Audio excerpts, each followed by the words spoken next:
Maingay ang mundo, nag-uunahan ng mga boses, nagsasalpukan ng mga ego, at lahat ay naghahangad na mapansin. Ngunit sa ilalim ng lahat ng ingay, merong tahimik na puwersa, isang presensya na hindi kailangang lumaban para sa atensyon, ngunit kusa nitong binabago ang realidad ng hindi namamalaya ng iba. Ito ang mga introvert na tao, at bagamat madalas silang hindi maintindihan ng lipunan, deep down, may isang uri ng respeto na ibinibigay sa kanila. Hindi man sila hayagang sinasamba sa mga salita, ipinapakita ito ng kilos ng mga tao. Yumuyuko ang iba kapag nagsasalita na sila. Lumalambot ang mga tao sa kanilang presensya. Nagbabago ang paligid nang hindi nila maipaliwanag kung bakit. Ito ay hindi ordinaryong impluensya. Ito ay kakaiba. Halos tila galing sa ibang mundo. Narito ang mga mahiwagang dahilan kung bakit palihim na sinasamba ng mga tao ang mga introvert.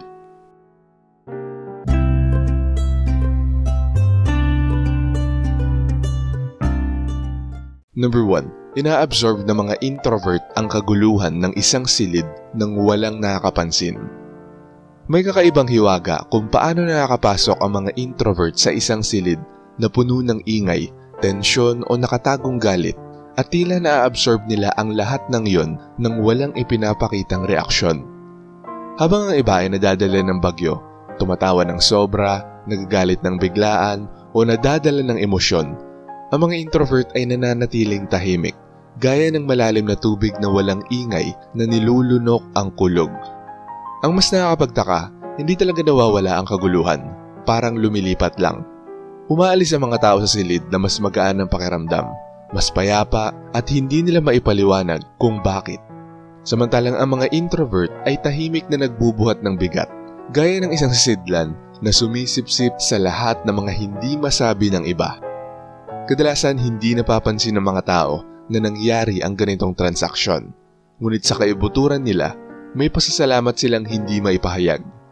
Ito ang tahimik na sakripisyo na lumilikha ng banayad na respeto, isang hindi malay na pagsamba sa taong naging sponge ng emosyon ng lahat.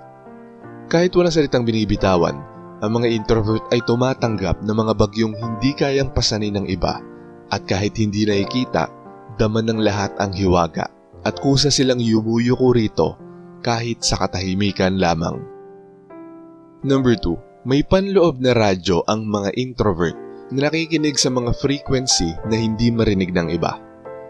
Ang mga introvert ay tila may nakatanim na antena sa kanilang kalooban, isang uri ng equipment na nakaka-pick up ng mga signals na hindi namamalayan ng karamihan.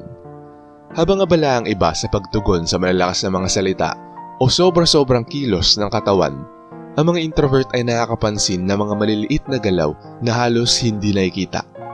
Ang pagkislap sa mga mata, ang pag-aalangan sa isang paghinga, ang bahagyang pagbaba ng tono ng boses, para bang nakatune sila sa isang sikreto at mahiwagang frequency ng pag-iral ng mga tao, isang mababang ugong ng damdamin at intensyon na hindi kayang marinig ng iba.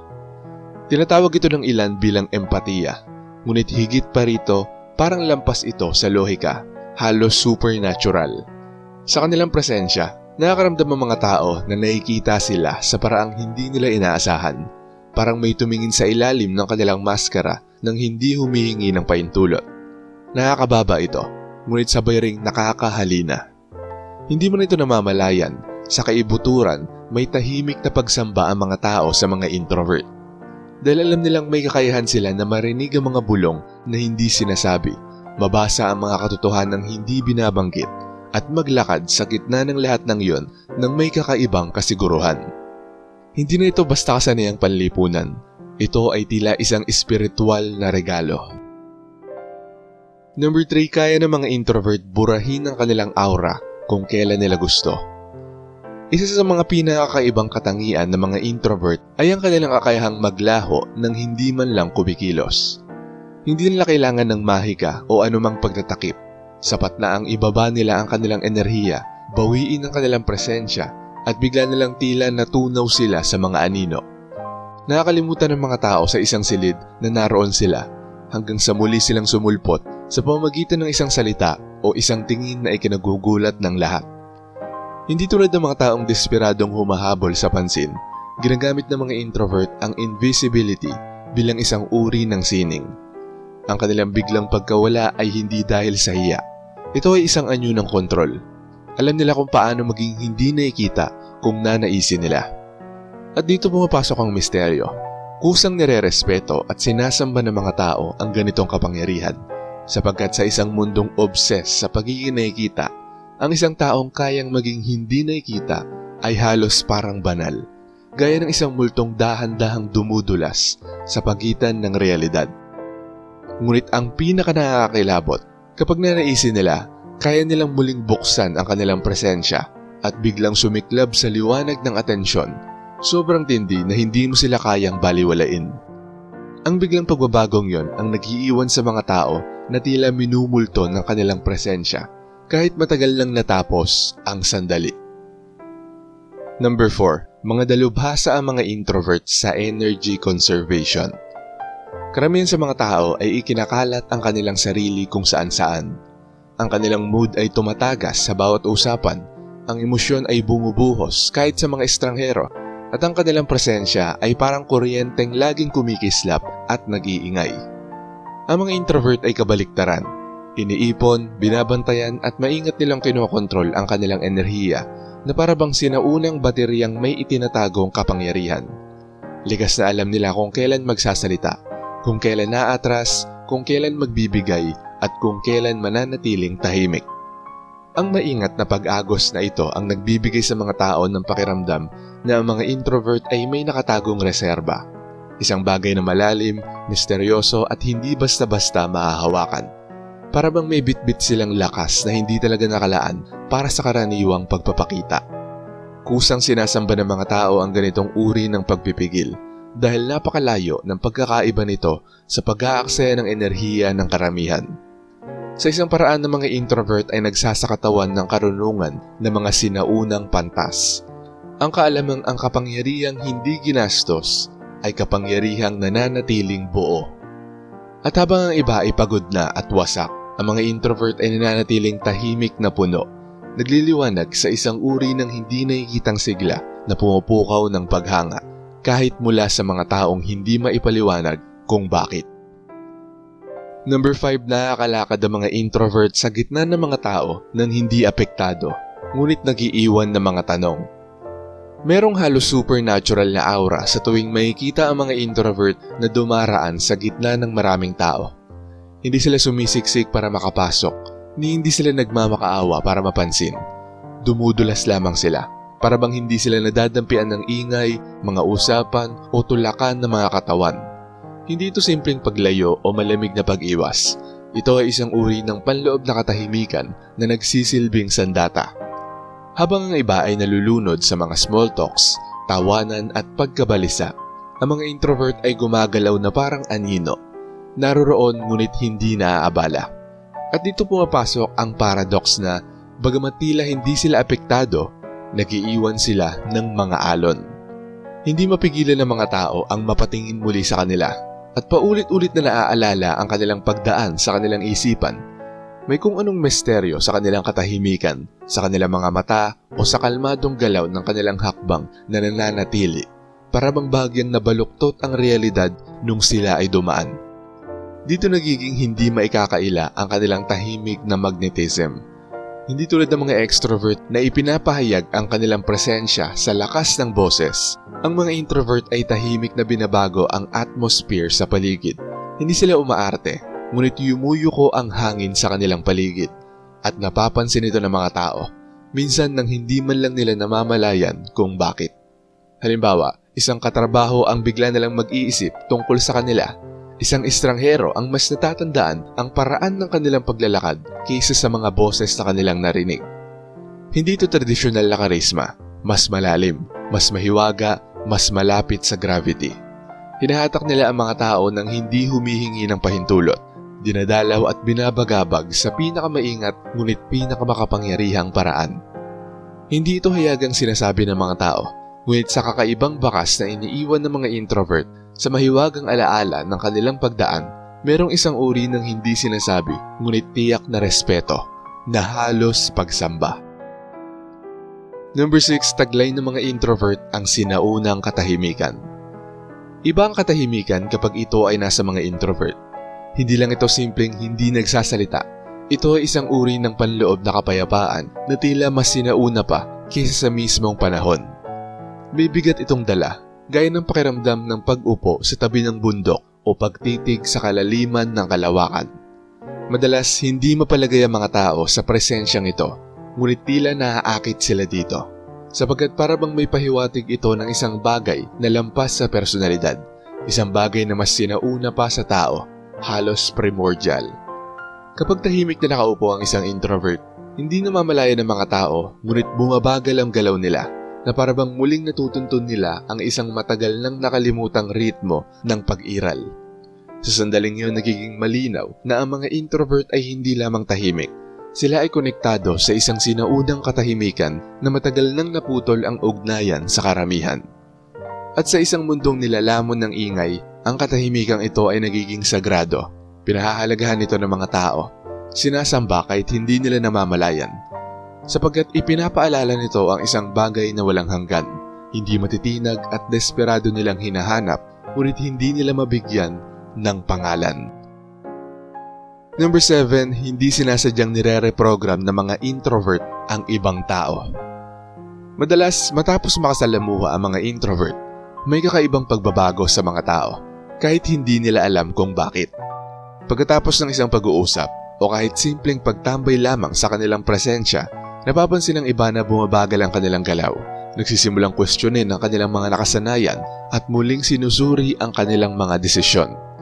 Para bang may inalalabas sa mga introvert na banayad na puwersa ng reprogramming na nagtutulak sa iba na magmuni-muni.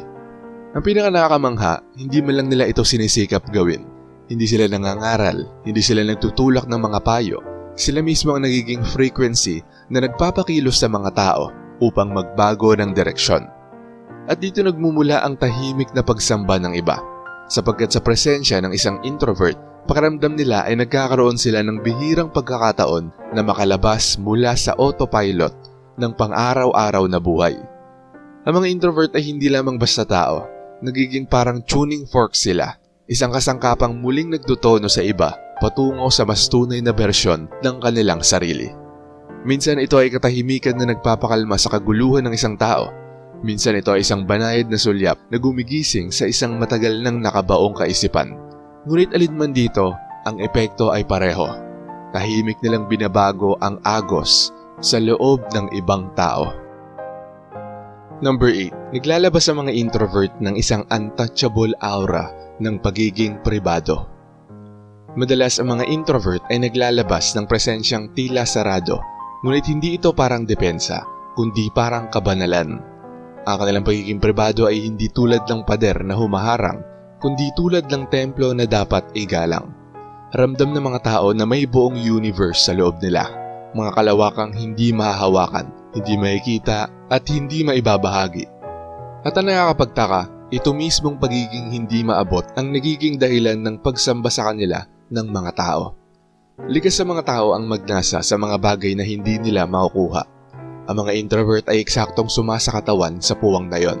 Halos otomatikong iginagalang ng iba ang kanilang mga hangganan sapagkat ang sobrang paglapit ay parabang isang paglabag sa banal na lupa. Hindi nila sinasamba ang kung ano ang alam nila tungkol sa introvert. Sinasamba nila yung mismong hindi nila kailanman maaabot, ang panloob na santuaryo, ang mga nakatagong kalawakan. At dito nagiging kakaiba ang magnetism ng mga introvert. Ang aura ng pagiging pribado, imbis na gawing hindi sila mahalaga, ang mismong nagdadala ng hindi mapigilang paghila. Pinapayuko nito ang mga tao sa katahimikan, may malay o wala, sapagkat alam nilang nakatayo sila sa tabi ng isang bagay na napakalawak at hindi kayang lubos na maunawaan. Number 9, kayang gibain ng mga introvert ang ego ng iba nang walang salita.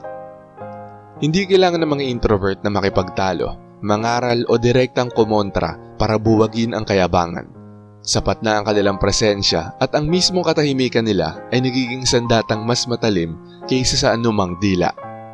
Ang kanilang tahimik na aura ay nagsisilbing salaming walang filter, nire-reflect ng direkta ang kayabangan, ingay at pagkabalisa ng iba. Halimbawa, may isang taong mahilig magyabang at nabubuhay sa papuri ng iba ay bigla na lang nakakaramdam ng pagiging lantad kapag nasa tabi ng isang introvert. Para bang ang kawalan ng reaksyon ang siyang naglalantad sa kawalan ng laman ng kanyang pagpapakitang gilas. Ang malakas na tawa ay biglang nagmumukhang pilit, ang pagyayabang ay nagtutunog peke, at ang lahat ng pagpapasikat ay gumuguho sa bigat ng katahimikan. At ang pinakakahanga-hanga rito, hindi man lang kailangang umatake ng introvert. Hindi sila lumalaban, hindi sila nanunumbat, hindi sila nakikipag-agawan ng kapangyarihan. Sa halip, ang mismong katahimikan ang siyang gumigiba. Parang mismong realidad ang nagpapakumbaba sa mga tao, hindi kapwa nila. Ang tahimik na paggiba ng mga ego ay nagko-command ng kakaibang uri ng pagsamba sapagkat hindi ito nakabatay sa puwersa, sa lakas ng boses o sa pananakot. Ito ay nakasalalay sa katotohanan, at ang katotohanan ay hindi kailanman nangangailangan ng depensa.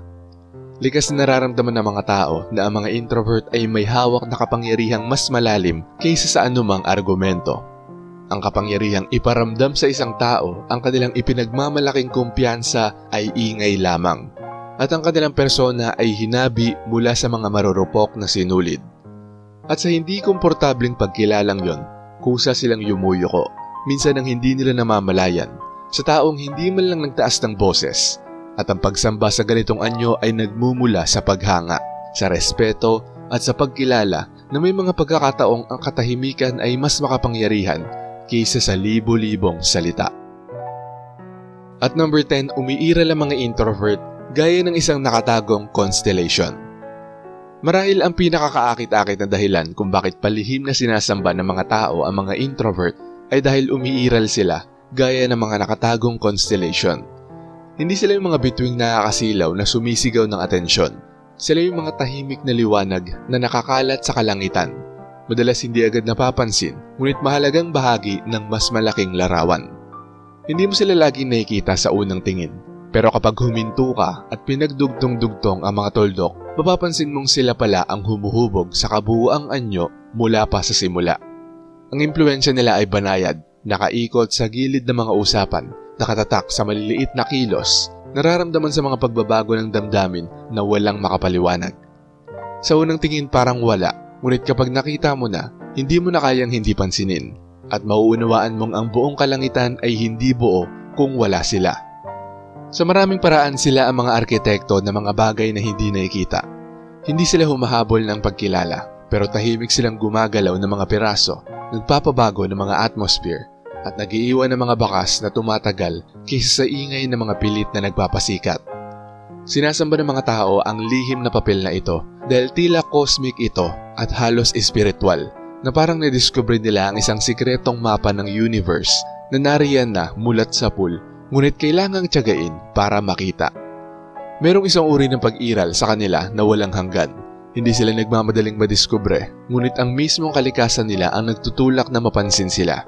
Na para bang dinisenyo silang matagpuan lamang ng mga taong handang tumingin ng mas malalim. Sa mundong abala sa mga halatang bagay, ang mga nakatagong constellations ay nagiging sagrado. Ipinapaalala nito na ang tunay na liwanag ay hindi nagmumula sa ingay. Naghihintay ito, tahimik at misteryoso, upang makita ng mga matang handang tumingin. At kapag sa wakas ay natuklasan na ng mga tao ito, ang paghanga ay nagiging pagsamba. Dahil na-realize nilang matagal na pala silang nasa presensya ng isang bagay na tunay na pambihira. Ang mga introvert ay hindi sinasamba dahil sila ay malakas, maingay o palaging dramatiko. Sila ay hinahangaan dahil sila mismo ang kabaliktaran nito. Sila ang sumisipsip ng gulo ng walang reklamo, nakakarinig ng mga bulong na hindi napapansin ng iba, naglalaho kapag nais nila, at naglalabas ng isang walang hanggang katahimikan na kayang magpakumbaba kahit sa pinakamayayabang na ego. Sila ang mga tagapangalaga ng pribado, ang mga tagapagwasak ng ilusyon, ang mga nakatagong constellation na humuhubog ng realidad sa katahimikan. Maaring hindi ito tahasang aminin ng lahat, ngunit sa kaibuturan, alam nila. Ang mga introvert ay mga puwersa ng hiwaga, at ang hiwaga ay laging sagrado. At sa mundong maingay at sumasamba sa mababaw, ang pinakamalalim na uri ng pagsamba ay inilalaan sa mga tahimik. Para sa mga introvert na humuhubog ng buhay nang hindi nakikita, na nagdadala ng unos ng hindi humihingi ng pagkilala at ang nagpapaalala sa atin na ang pinakadakilang kapangyarihan ay madalas ang gumagawa ng pinakamaliliit na ingay. Shoutout sa mga nanood at nag-comment sa bagong upload na to. Shoutout kay Norma Parinya. Sabi niya, napapanahon ng content mo, sir. Dapat talagang bigyan ng atensyon ang flood control na yan. Magkaroon sana ng malasakit sa mga tao ang mga namamahala dyan. Magkaroon sana sila ng pagpapahalaga sa buhay ng mga tao. Sabi naman ni Paul Eliakim Saldoga, pagdating sa leadership, wala pa rin tatalo sa leadership style ng INTJ. Kasi sila yung unpredictable gumalaw, para silang chess kung maglaro sa mundo ng politika at yan ang hindi nila kayang tanggapin. At ayon naman kay Sabotahe Rap Vlog, ika nga, ang nabubuhay sa kasinungalingan ay ayaw sa katotohanan at ang ganid na pamumuno ay walang patas na pamahalaan.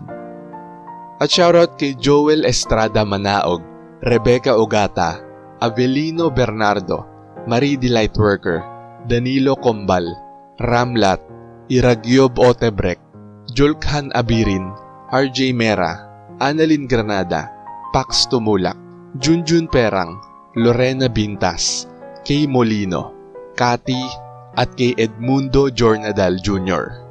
Maraming salamat po sa panunood. Kung gusto nyo ding ma-shoutout, mabati o mabasa ang comment nyo, mag-comment lang sa latest video dito sa channel na to at pipili kami doon ng mga i-shoutout at babasahin para sa susunod na upload. Kung nagustuhan mo ang video nito, huwag kalimutang mag-like, i-share to sa iba at mag-subscribe na kung hindi ka pa nakasubscribe. Maraming salamat at see you next time.